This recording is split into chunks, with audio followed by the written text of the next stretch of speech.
We are born free. And we will die free.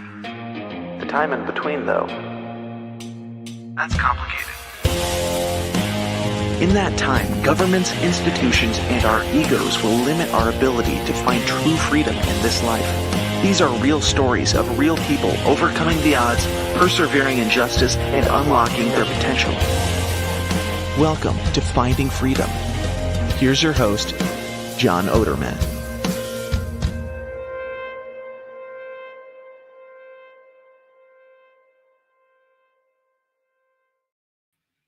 Hey, what is up, everybody? Welcome back to another episode of Finding Freedom here on the Lions of Liberty podcast network. Great to have you here with me.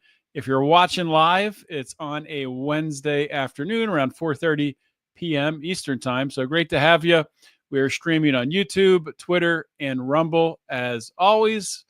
And for our audio listeners, of course, this is coming to you on Monday. So whichever way you listen or watch, we appreciate you. So thank you for tuning in. I will introduce my guest in just one moment. Before I do that, I want to give a shout out to my friend Steve at Fox & Sons Coffee.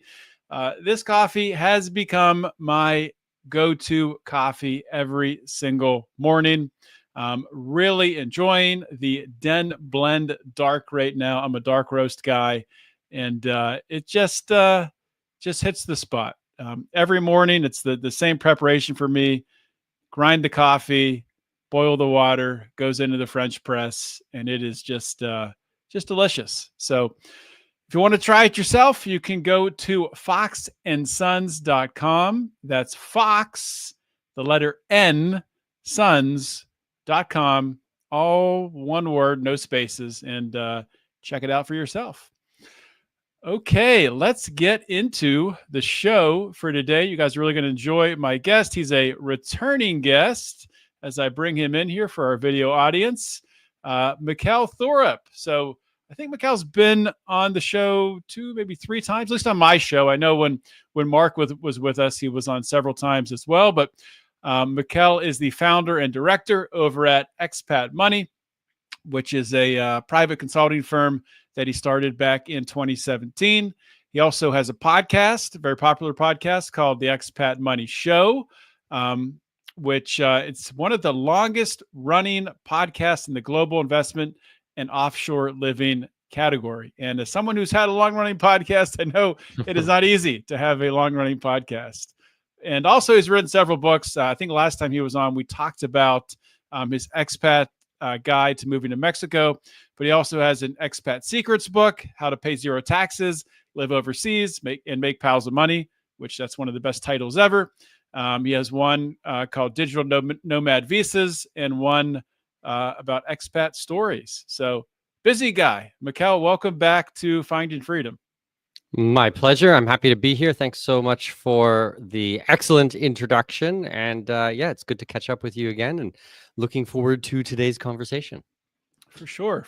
I mean, it's I feel like since the last time we spoke, it's almost like we live in a bit of a different world. And of course, I'm in the United States, so I'm a little closer to it than you. You're down in I believe Panama, right? Is that correct? Panama City, Panama. Yep. So of course we had the election here. Joe Biden out the door, Donald Trump in, and for me at least, it's been like a total vibe shift for the United States of America. There's only so much a president can do, but I feel like there's more optimism, and we see what's happening with Doge and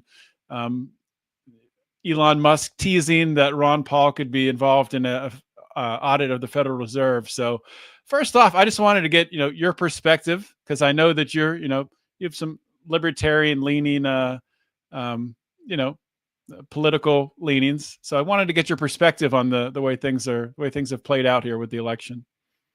Yeah, I would kind of correct that. I probably don't have libertarian leanings. Yeah. I would probably say something more like a very outspoken libertarian or a hardcore anarcho-capitalist or agorist. I mean, I'm very firmly in the libertarian, just not on any way involved with the LP or anything like that. Like, I don't get that. That's nothing to do with me. But definitely the non-aggression principle is my North Star, and everything that I do stems from that. So as for what's going on in the world, yeah, it's very interesting because the majority of my clients are, very libertarian leaning or very right leaning, very economic Hmm. freedom focused. And I have all the time clients who are asking me, or people who are asking me, well, now that Trump's in, does it still make sense to go offshore, to be an expat and things like this? And I think it ultimately comes down to, yes, absolutely. We might have a bit of breathing room at the moment as Trump comes through, but he's not going to be able to solve all of the world's problems, especially in such a short period of time. I still think that the work that we do is massively important. And actually, if anything, we're busier than ever before. Leading up to the election, there was this period of time where, everyone was just holding their breath. They didn't know what was going to happen. They didn't know if Kamala was going to get in and then what that meant for the world. And so once Trump got in, this paralyzing effect of like a deer in the headlights, that went away. Now people are like, oh, okay, I've got a minute.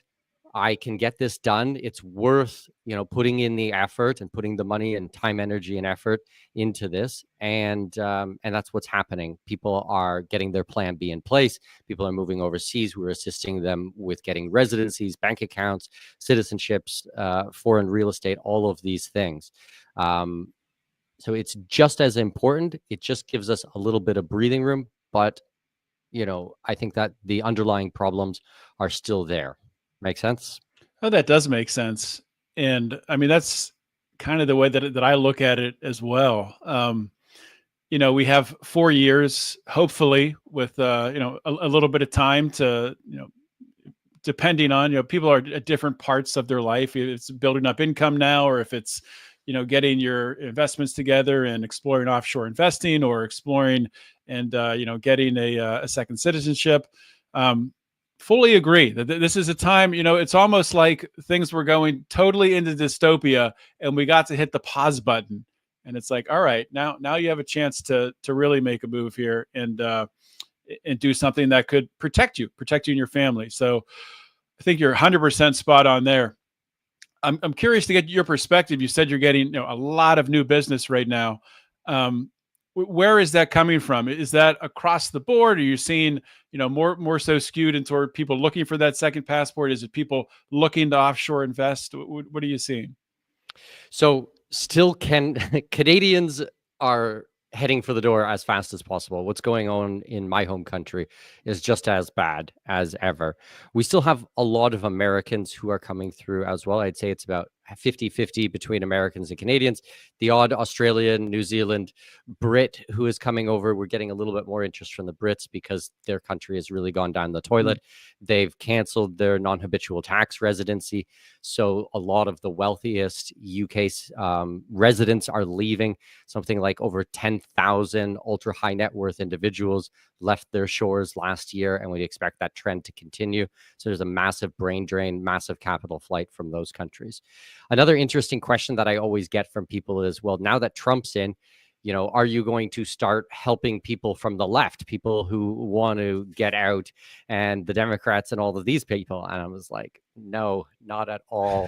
Sorry. You made your bed, you could sleep in it. Like, I'm not helping commies and socialists spread their bad ideas around the world. Like, if that's you guys, like, no interest in helping commies move offshore. So I will continue to help people on the right or on the economic freedom side of things, the libertarian side. And even if it is, people are maybe not doing the move, but still want the plan B, that's always a possibility as well. But it's still the same types of groups, maybe just a little bit of a shift on, will they actually leave this minute, or is it just a plan B that gets set up in case things get bad or when things get worse again? Right. Well, it's interesting with the commies and the lefties who, when Trump was running again and leading up to election, you hear, if he gets elected, I'm leaving the country. But then it happens. And sure, you see a couple celebrities leave and things like that. But, the actual leftists, they don't leave. And they don't have their mind is not set on freedom.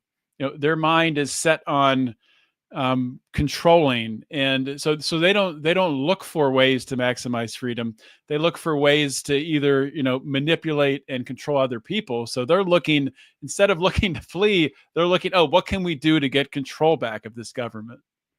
Yeah, and this is the real fascism, because fascism is whatever it takes. Like the ends justify the means. That's fascism. But really, that's what we see from the left in most instances. It's not actually from the right. Although they would love to brand Trump as a fascist, it's their politics are the ones that it's do whatever it takes. The ends justify the means. So I think that you're spot on with your comment that they're not out there trying to find freedom. That is something that, I don't think makes sense to them. I don't think that's like where their head is at or what direction they're looking to go. Although for people like you and I, that's every day, that's what we're thinking about, is how can we maximize our freedom? How can we have more practical freedom in our life? Like my work is all about the practical side. Going back to the conversation about libertarianism, there's so many amazing libertarian thought leaders and people who come up with these fantastic theories on the way that the world should be. My work is not in the theoretical sense. Mine is in the practical. Quick side note for you. I remember having a conversation. It was a private group of 10, 20 people, and Walter Block was there. And I got to give a presentation of what was happening. And I like Walter Block's books, and I know him, over the years. And he said, Mikkel, that's very great. I really appreciate your stories and your work. However, that has nothing to do with me. Your work is very practical, and I work in the theoretical. Therefore, I'm going to leave the conversation. Thank you very much. And he hung up. And I was like, yes, I got Walter Block to hang up because my stuff was too practical. I thought that was hilarious. Well, that is hilarious, but that's really highlights the problem with, I think, a lot of libertarian thinkers. And I mean, that's not to take away from it. I think the Walter Blocks of the world, and those types who have written these books that really give a foundation for the thinking, I think that's important.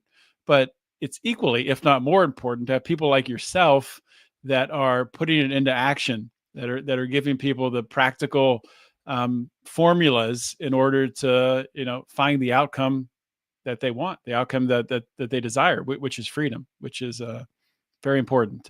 So I know that when we've talked in the past, you really harp on when someone comes to you, looking for a second citizenship, that it's really that case. Every case is different, right? It depends on what that person needs, depends on, where they are in their life, what their income is, what they, in order to tailor a recommendation to them that fits them. But overall, if you can answer this question, is there a country that has stood out in the past couple of years as a place that is really a beacon of freedom, I guess, to put it that way? So I think an overall trend, and yes, you are right. I do harp on these things that I genuinely want to understand. What are the goals and what are the objectives? What is the client trying to accomplish in our work together? So I'm always hesitant to say like, this is the best or that is the best, but I can tell you overall trends. So if you look at Latin America, I think this is where you're going to find a lot of the freedom right now. Okay, we got Bukele down here in El Salvador in Central America, close by to where I'm living, and now second term, and he's doing some amazing work there. Yes, obviously for the Bitcoin, that was fantastic. And also for cleaning up the crime and arresting people with face tattoos and little teardrops here for people they've murdered. I'm very much a fan of safety. I want to be in a safe country, 100%. Then we got Javier Milei in, and he's doing some amazing work in Argentina. But what is even more exciting is the effect that it's having on other countries. So if you look at Daniel Noboa in Ecuador, he's trying to clean up Ecuador. If you look at Molino here in Panama, who came in last May, he's very pro-business, pro-foreign direct investment, pro-mine. He's doing some amazing things here. I was just down in Paraguay last week, and I had a chance to meet with President Santiago Peña, and he's a young president. He's only 46, 47 years old, and he's doing some amazing work down there as well. Once again, pro-business, pro-right-leaning government in Paraguay.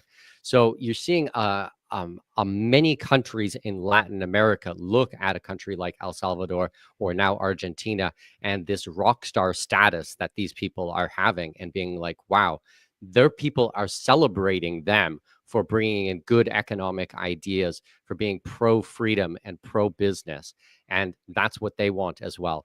When I had a chance to sit down with Santiago Peña, with the president of Paraguay, we talked for about 20 minutes. We went through things, and he says, Mikkel, I know what you're talking about. You're talking about freedom. That's what you're looking for. And I was like, yes, that is what I'm looking for. And it was just a fantastic experience. So I'm very, very bullish on what's happening in Latin America. I wish this was happening all over the world, and hopefully it will. Hopefully it will spread from Latin America to the rest of the world. But if you're looking at places like Europe, it's going completely the opposite direction. Europe is getting more socialist, more aggressive. Europe is not where you're going to find freedom. It's not going to be in many parts of the world, but I do think Latin America is a beacon of hope. Well, that's good to hear. And it's interesting when you start to dig through and look through these USAID payments that Elon Musk has had his band of 19, 20-year-old tech wizards digging through. One of them was how the censorship ban in Brazil was funded through this USAID grant. And of course, there's all this media being funded throughout Europe and Russia and Ukraine. So it will be interesting to see over the coming months and years, assuming that we're able to really cut this spigot off of US influence, what happens when that manipulation and that propaganda stops. It'll be interesting to watch. 100%. My favorite one of those was I was listening to another gentleman's podcast over the weekend, and it was something like $47 million that went to the Philippines to teach Filipinos how to wear socks.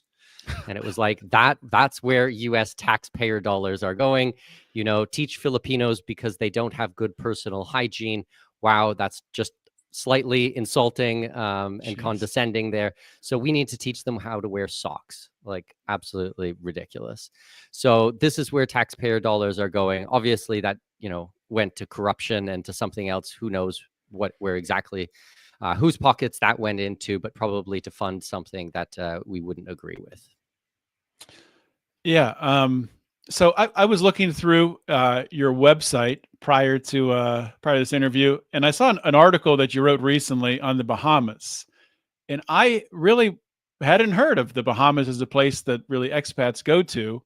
I know that you see some really ultra rich people with homes there, like Oprah and I forget who else, but there's you get your celebrities get homes in the Bahamas, and I'm actually going to be going through there the end of this month, so it piqued my interest to read it. But typically, what types of individuals are pursuing becoming an expat in the Bahamas? So Bahamas is another one of these interesting countries in the Caribbean. We try to cover all of them. There are so many little islands that people don't know or do not have experience with. But what we're always searching for are favorable tax programs, favorable investment programs, banking and structuring. So it's always going to be a different different problem that we're trying to solve. We use the Bahamas for some, we use BVI for other, we use Barbados, especially for tax treaties with Barbados. So it often comes down to what we're trying to accomplish with a certain client's work. So we try to put out lots of articles out there that are going to cover anybody who's searching for this type of information. It's not a place that I'm like actively relocating clients to, but it does have some interesting things with their residency and their tax status there. But there's, once again, in the Caribbean, there's so many interesting places. For lifestyle places, we usually do more Central America and South America. And that's specifically because for me and for most of my clients, we want to be in a food, water, and energy independent country. We'd like to be in a place where it's a lot more difficult for a foreign government to insert control over them. If you're a small island nation in the Caribbean with a very small population, or call it, the bulk of the food is brought in by shipping container, then it's much more difficult to have freedom in a place like that. But if you're down in Paraguay or Uruguay or something like that, I can use Uruguay as an example.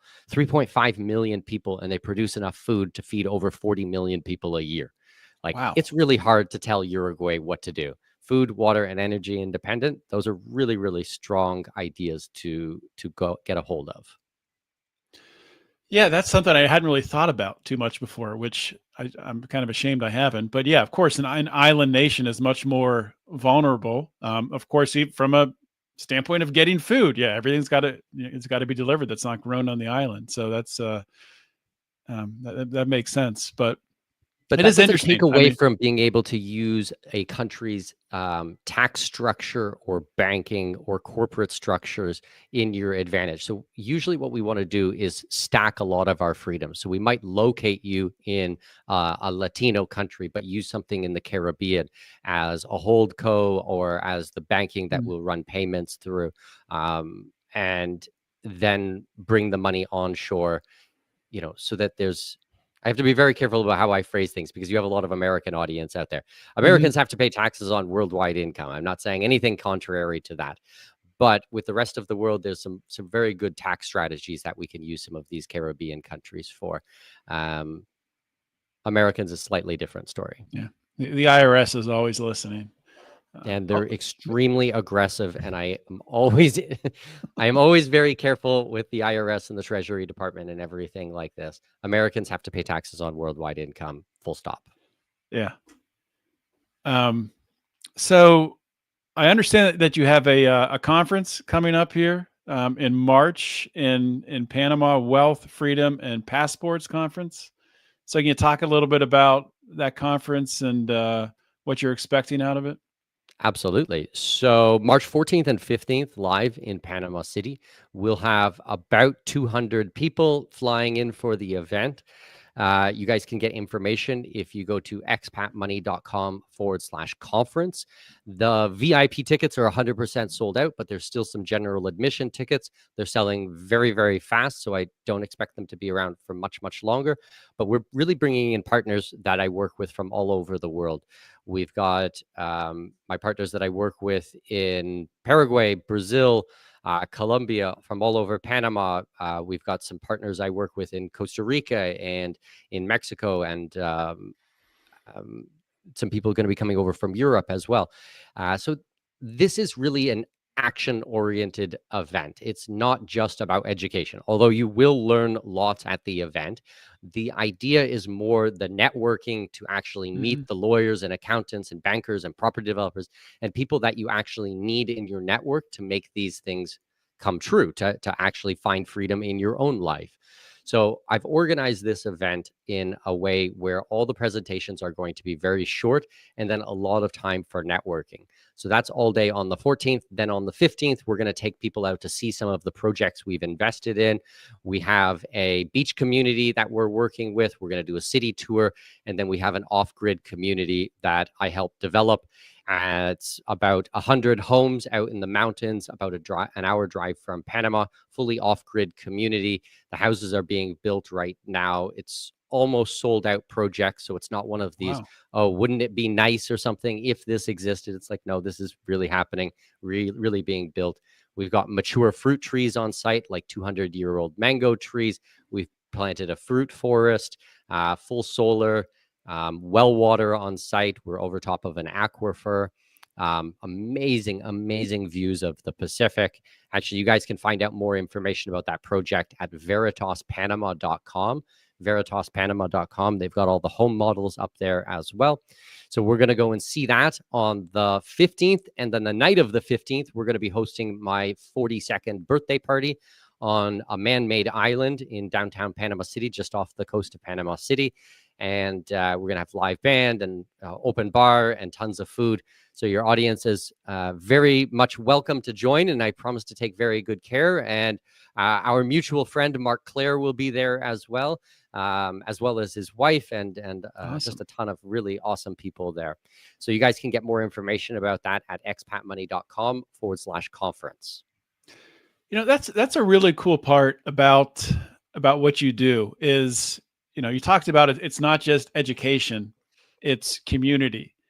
And that word networking, I think networking kind of gets like a bad connotation with it. It's really making friends. I mean, it's really, talking with people, exchanging ideas, finding people that that you align with, and you can make money together, or can combine it in some way to create something. So that's, I mean, the older I get, you just said you're celebrating your 42nd birthday. I'll be turning 42 in May, so we're almost the same age. But Amazing. it's crazy. It's taken me a long time to really understand just the power of friendships, of surrounding yourself with the right people. As we're growing up, our parents tell us about, don't hang out with that kid. He's a bad kid. He's going to get you in trouble. But that is so true. I mean, it's, I don't know, just an observation. It's great what you've built. You have that community element. 100%. As I said, I just got back from Paraguay. We had almost 30 of my clients with me for 8 days, traveling around Paraguay and viewing all of the different opportunities there. We helped them get their residency and we introduced them around. But the number one comment I got was how amazing it was to spend time with like-minded people. Mhm. And, I would sit there at dinner sometimes and I would just look around, and all these people who didn't know each other 2 or 3 days before that were now having these huge conversations and laughing and joking, and it was just so beautiful to watch.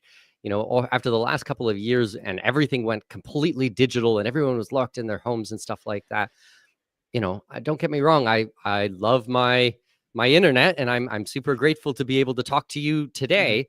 But nothing beats shaking someone's hand and sitting down and having a meal with them and just enjoying each other's company.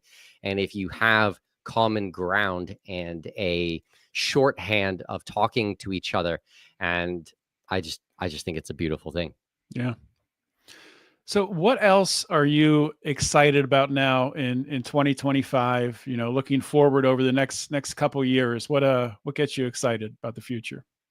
So I am very excited about the opportunities that we're uncovering in my work. We've really developed a in-depth thesis on investing in international real estate.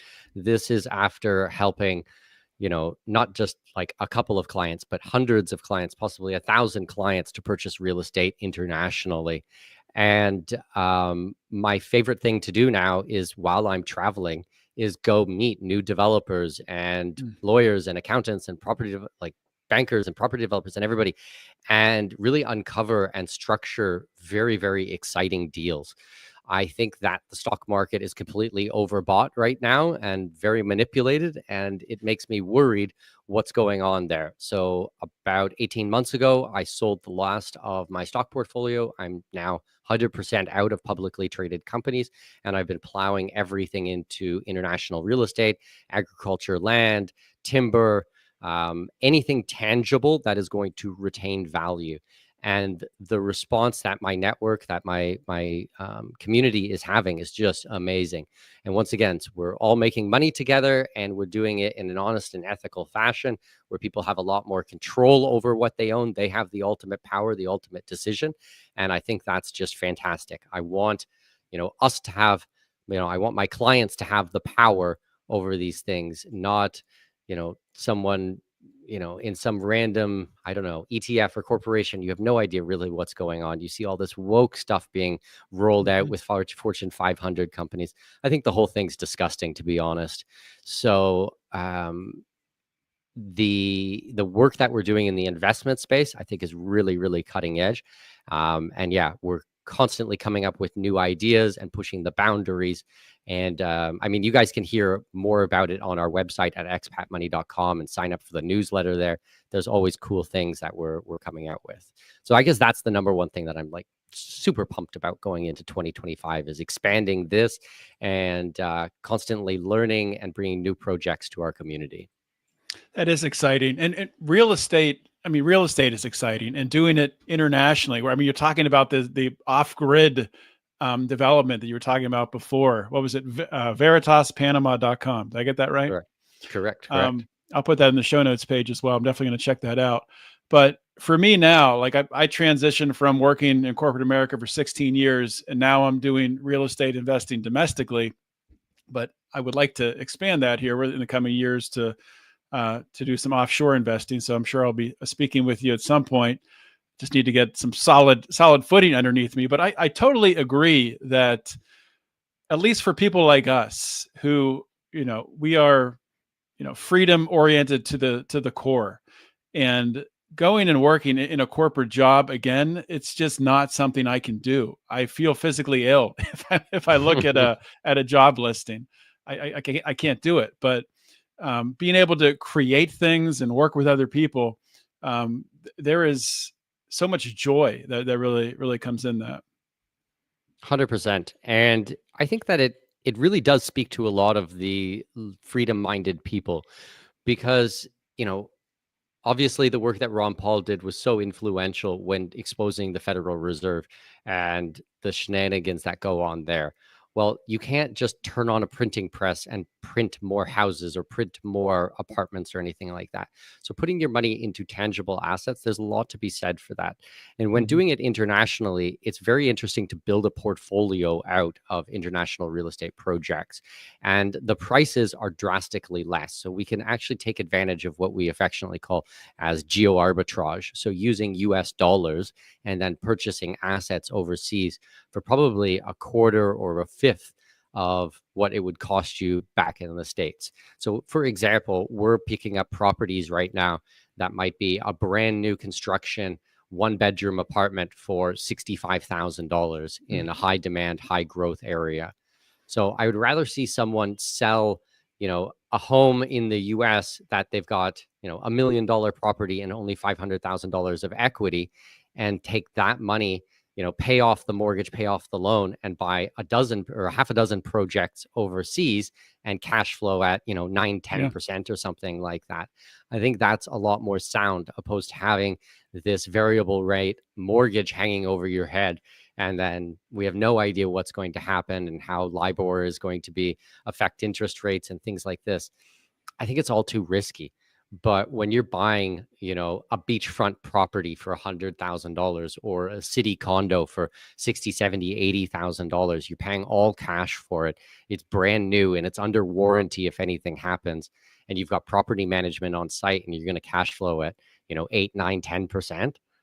I mean, it's a no-brainer. Like, it's just amazing what you can find out there with, you have to do your due diligence. You have to have some experience and know what you're doing. But I think that's part of the value proposition that we bring to the table, is we've just been working on this stuff for so long.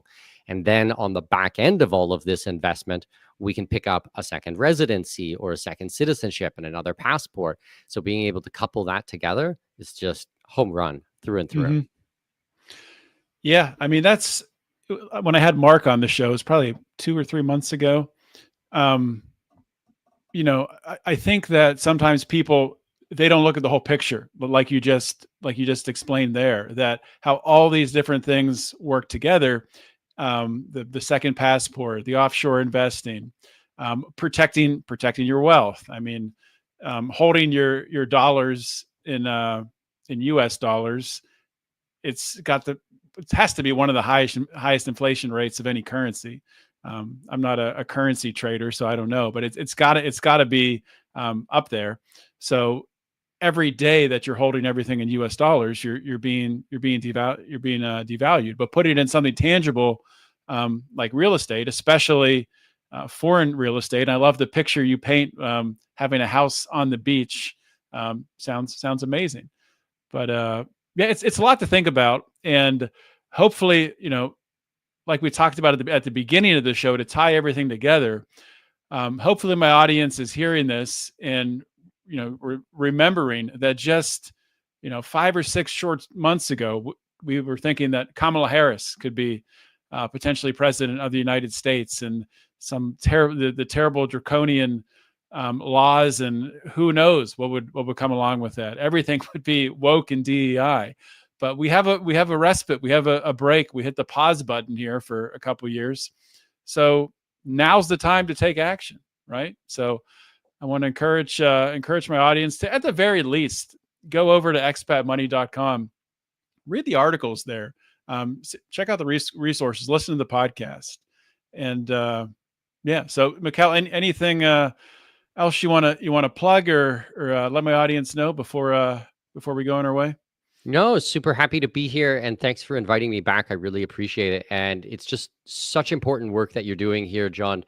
I really commend you for being a long-standing podcaster, as we discussed before. It's not always easy. We've been going for 8-9 years now on the podcast, and I think you've been going even longer than us. So you're proper one of the OGs. So I definitely commend you for this important work, and you just put out such great content consistently. So I just want to thank you for that. And anytime that you want any insights on the international space, I'm always happy to come back and share what we're working on.